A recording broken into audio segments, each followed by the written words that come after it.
Bonjour à tous, c'est le Killer qui vous parle donc pour une nouvelle vidéo construction qui sera d'ailleurs liée à notre série de vidéos intitulée Du centre de la Terre jusqu'aux confins de l'univers, une série de vidéos donc qui a pour but bien, de construire d'anciens modèles Lego. Et donc aujourd'hui, le thème qu'on va aborder ensemble, c'est le thème Lego Aquazone, apparu en 95, mais le modèle du jour, lui, est sorti en 96. Il s'agit donc de la référence 6145 ou 1728, le Crystal Crawler qui contient 96 pièces. Et donc justement, pourquoi deux références différentes? Ça, c'est la référence européenne et ça, c'est la référence américaine, dans lequel il y avait aussi un tapis de jeu en plastique représentant un sol, un fond marin, tout simplement. Voilà. Donc là, c'est la version européenne, il n'y aura pas cet ajout en plastique. Nous, on va juste faire le modèle en lui-même. Et donc, comme on peut voir, j'ai le mode d'emploi. Et donc, oui, ça, c'est un des quelques modèles Aquazone que j'avais quand j'étais enfant. Donc, c'est effectivement, c'est un modèle d'époque que je connais bien. Et pour tout vous dire, effectivement, en Aquazone, à l'époque, eh bien, j'avais 4 modèles, et donc on les a tous vus, enfin, on les a tous vus. On va monter, bien sûr, celui-ci dans la vidéo aujourd'hui, mais effectivement, il y avait donc les 2 modèles entrée de gamme en 95, hein, ainsi que le Cyclo 7 en 95 aussi. Et donc, le quatrième, c'est celui-là, et vous allez voir qu'il est un peu particulier. Donc oui, Aquazone, qu'est-ce que c'est pour ceux qui arriveront en cours de route?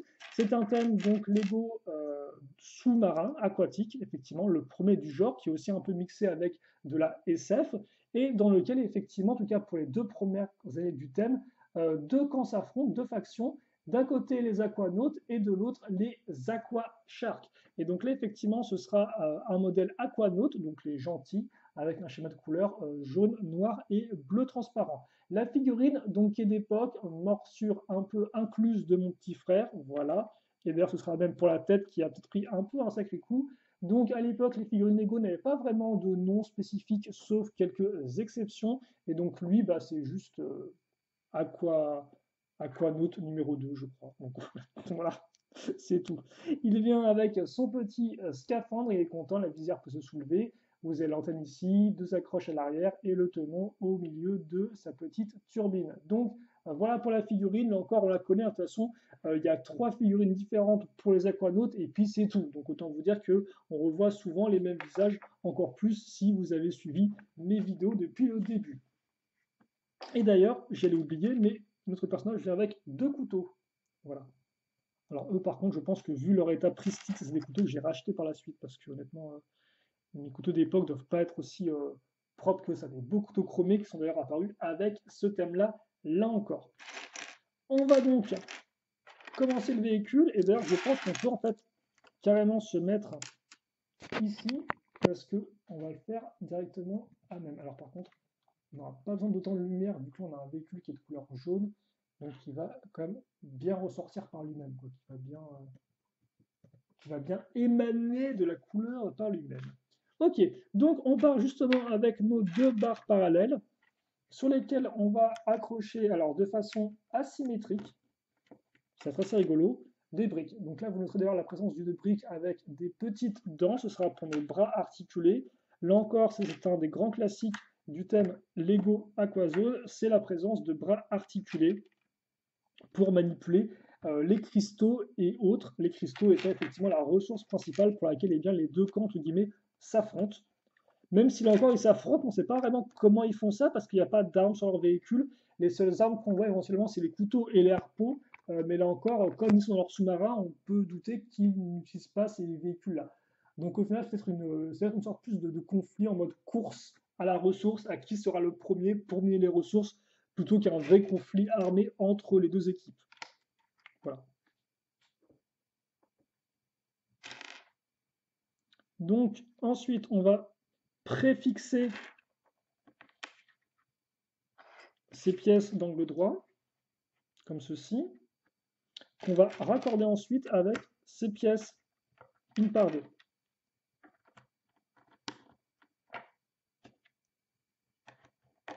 Alors lui par contre je ne me souviens plus quand je l'ai eu.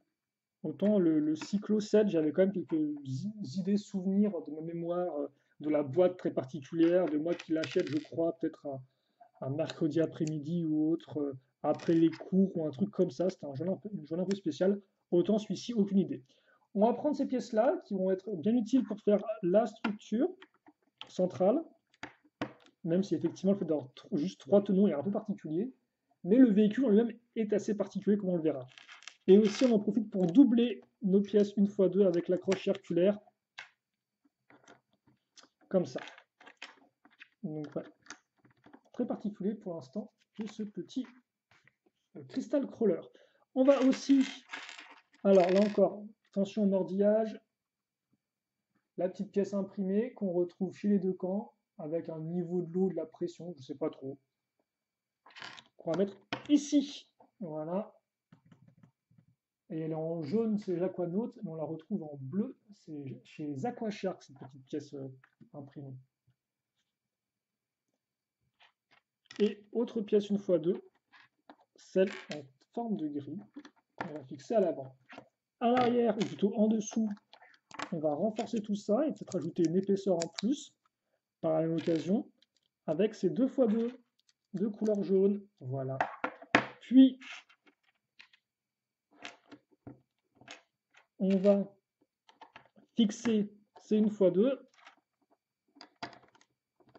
les grosses briques 1x4, c'est cadeau, ça va nous permettre de gagner de la hauteur sur le modèle.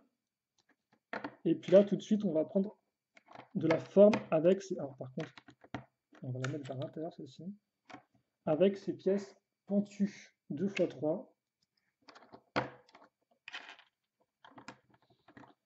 Comme ça. Bon, donc ça c'est fait. Ensuite, on a les petites palmes que je n'ai pas précisé. J'ai parlé effectivement des couteaux, mais vous avez aussi des palmes dans chacun des modèles Aquazone voilà, pour mettre sous vos personnages, comme ceci. Et vous avez en plus des couteaux aussi des harpons, qui ressemblent à ça. Voilà. Donc voilà encore sur un personnage avec ses petites palmes, voilà, qu'on peut aller sous l'eau.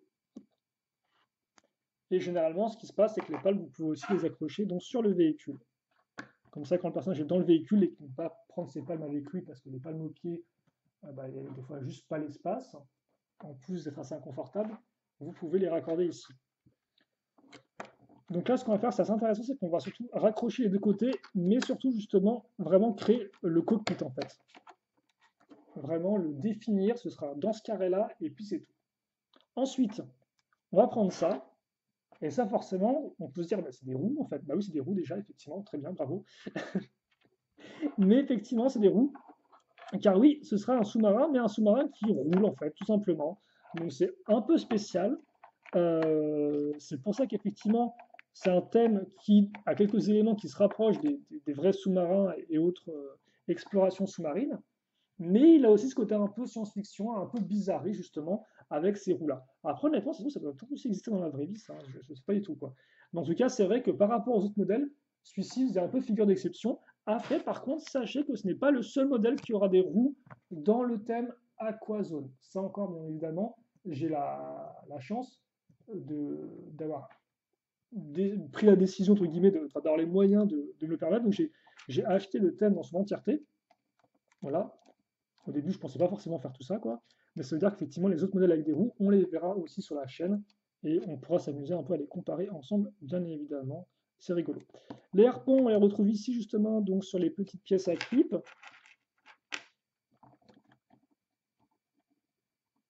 Encore, hein, c'est un peu des pièces d'époque, donc bon, certaines tirent un peu la tronche. Et ensuite, ce qu'on va faire, c'est un x4. C'est-à-dire qu'on va prendre ces pièces-là, donc c'est les pièces effectivement de piliers avec une forme octogonale. Il y en a plusieurs types différents. Hein. Il y en a des en ligne droite. Excusez-moi, je m'étais trompé. Il y en a des, effectivement en ligne droite. Là, c'est la version en angle, comme on peut le voir. Et voilà, bref, il y a différents types de pièces, c'est ce que je voulais dire. Et donc là, oula, par contre, elle a bien morflé comme pièce. J'ai gardé ça pour la vidéo, tiens, j'aurais pu en prendre une différente quand même. Bref, bon, celle-ci, elle a effectivement, elle est plus très sans forme comme hélice. Ok. Je pensais pas avoir pris ça, mais... En plus, j'en ai de remplacement, c'est pour ça surtout. Ouais, ben là, elle ne veut même plus faire le clip, celle-ci. Ok, bon, c'est pas grave, on va la mettre à l'arrière. On va la mettre vraiment à l'arrière, en fait, comme ceci.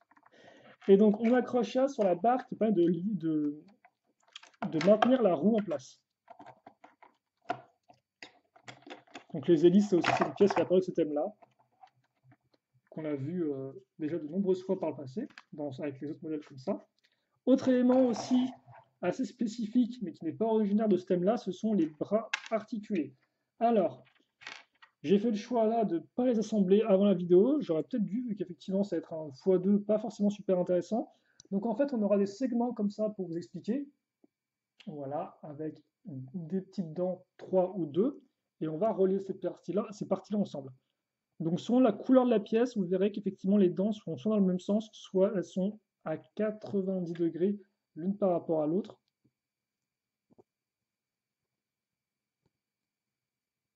Oula, par contre, qu'est-ce que j'ai fait là?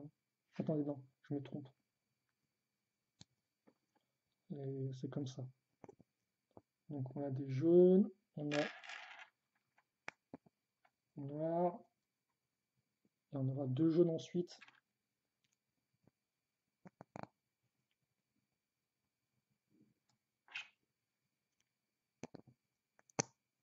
Ok. Et après, à l'extrémité, on va mettre cette pièce-là, qui est différente, comme vous pouvez voir, elle a un embout particulier, bon, en plus d'être noircie avec le temps, mais ça c'est no comment. Et là-dessus, justement, pourquoi c'est noirci? Parce que simplement, on a ces pièces-là dessus, des pièces de pince. Donc vous en avez deux similaires, que vous accrochez l'une en vis-à-vis de l'autre, et voilà. Ah, on a la petite pince qui est faite, et donc qui permet de récupérer des choses, des cristaux. Alors par contre, je crois qu'on n'aura pas de cristaux dans ce modèle-là à récupérer. C'est souvent les modèles un peu plus coûteux qui en ont. Bon. Alors on fait quand même attention à accrocher parce que c'est pas le truc le plus comme fois une sorte de. On voit un peu une sorte de fissure au centre de la pièce transparente, ça donne pas vraiment très très envie. Donc justement c'est assez fragile. Donc on va. Enfin, je pense que celles qui sont transparentes doivent être extra fragiles.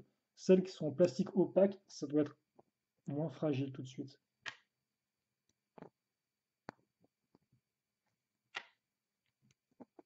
Voilà, comme ça.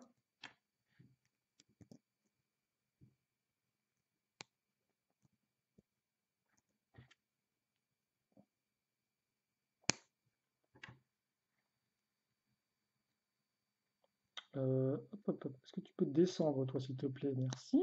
Voilà. Et donc, une fois qu'on a fait nos bras, on peut les raccorder au véhicule, donc grâce justement à ces pièces-là qui font un peu le lien entre système de briques et système de bras articulés avec ces petites dents. L'espèce de.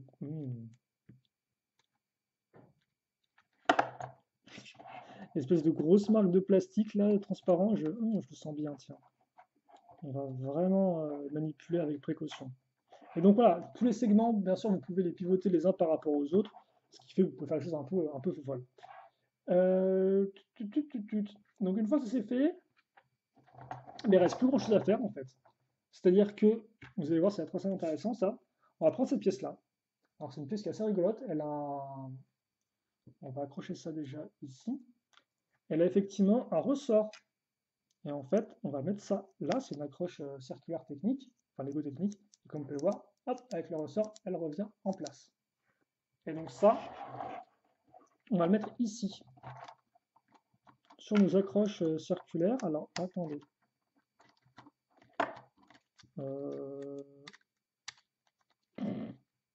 Est-ce que non? Non, non. Voilà, comme ça. Voilà. Là, je l'ai glissé. On va faire pareil de l'autre côté. Alors, ce sera ici cette fois-ci. Ah! Voilà. Et en fait, à quoi ça sert ça? Ça sert simplement à maintenir en place la pièce ici quand vous la pivotez. C'est-à-dire qu'effectivement, eh bien, grâce à ça, elle va rester en place, elle ne va pas tomber, quoi. Là, après, comme les pièces sont un peu plus vieilles, je pense qu'avec la poussière, il y a un peu plus de friction, et donc ça tiendrait par lui-même. Mais là, effectivement, à l'époque, quand vous achetez ça, les pièces étaient neuves, et donc le petit ressort était bien pratique pour bloquer justement le mouvement. Parce que je pense que par exemple, sans ça, ouais, bon là, ça reste effectivement en l'état, quoi. Et de base, ça servait à ça. Et c'est plutôt bien pensé. Et enfin, on va donc accrocher la verrière. Donc c'est encore. Alors la pièce n'est pas spécifique au thème Aquazone, hein, elle est apparue auparavant dans du Space, et à chaque fois je me trompe de sens, avec la petite pièce comme ça. On met la petite pièce imprimée Aquanos avec le petit sous-marin, qui reprend le schéma de couleur des véhicules. On accroche ça ici, pile poil justement sur l'espace que je vous montrais pour le cockpit, et donc notre véhicule est terminé. Et avec, vous aurez aussi un petit buisson sous-marin, comme vous pouvez le voir. Et donc, on va sortir la petite planche à pizza pour l'occasion.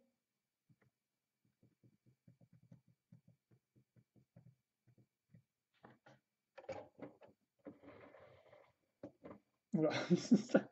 De côté comme ça, il tire un peu la tronche, hein. Mais effectivement, comme son nom l'indique, c'est un cristal crawler. Donc effectivement, un crawler, c'est un rampant. Donc effectivement, il est au niveau de la mer.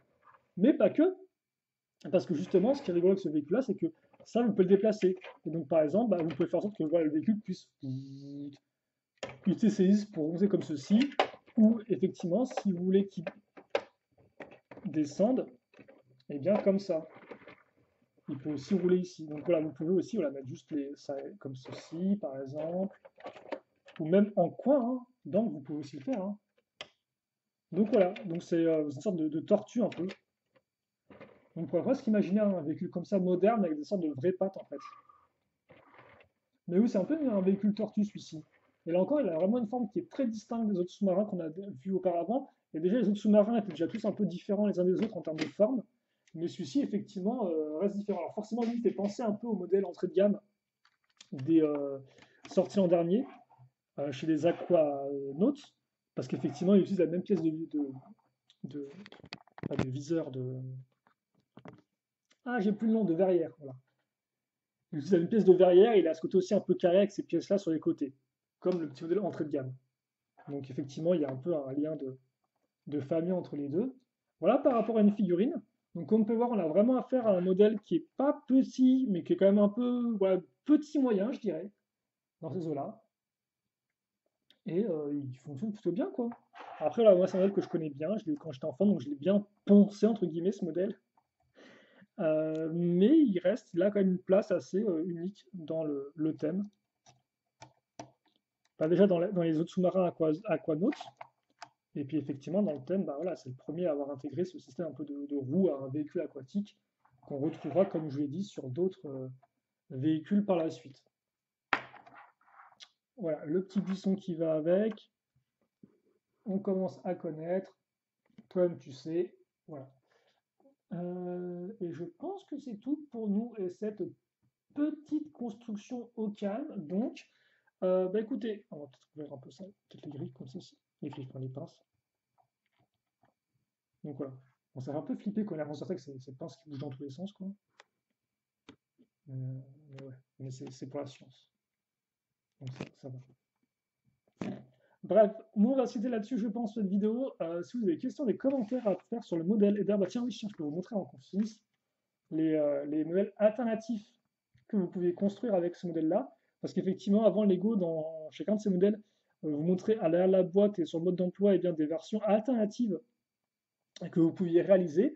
Alors les instructions n'étaient pas fournies dedans, mais c'était plus pour vous inspirer, entre guillemets, pour vous aider si vous n'avez pas vraiment d'imagination ou autre, ou simplement les recréer. Donc comme on peut voir, en fait, ils ont fait une sorte de robot là. Ça, c'est un autre sous-marin, mais avec une forme complètement différente, un peu plus traditionnelle. Et là, c'est carrément un sous-marin scorpion, en fait, un peu, avec les grosses roues à l'arrière, un peu dragster sous-marin, un peu bizarroïde, mais qui est assez rigolo, quoi. Et donc l'idée, forcément, c'était d'essayer de le reconstruire avec les photos que vous avez, donc des fois, c'était pas vraiment très clair. Et donc ça aussi, c'est un peu un reliquat de l'époque. Et là, vous aviez la référence, ainsi que l'année de sortie, 96, et de l'autre côté, le petit logo. Et d'ailleurs, pour ceux qui se demandent pourquoi les miniatures qu'on a sur la chaîne depuis pas mal d'années sont comme elles sont, eh bien parce que simplement j'ai repris l'idée du coin avec le logo du thème. Et donc ça, vous l'avez aussi sur les vidéos actuelles. Voilà. Et donc là, pour les modèles Aquazone, c'est le logo de notre série de vidéos, donc du centre de la Terre jusqu'aux confins de l'univers. Bref, assez de blabla pour aujourd'hui. Maintenant, c'est à vous effectivement de blablater si vous avez envie de me dire ce que vous avez pensé de cette vidéo et du modèle en lui-même. Et donc, voilà, tout est dit. Donc, Passez une très bonne journée, une bonne soirée, tout ce que vous voulez. Portez-vous bien, bien évidemment. Et à la prochaine. Salut à tous et à toutes.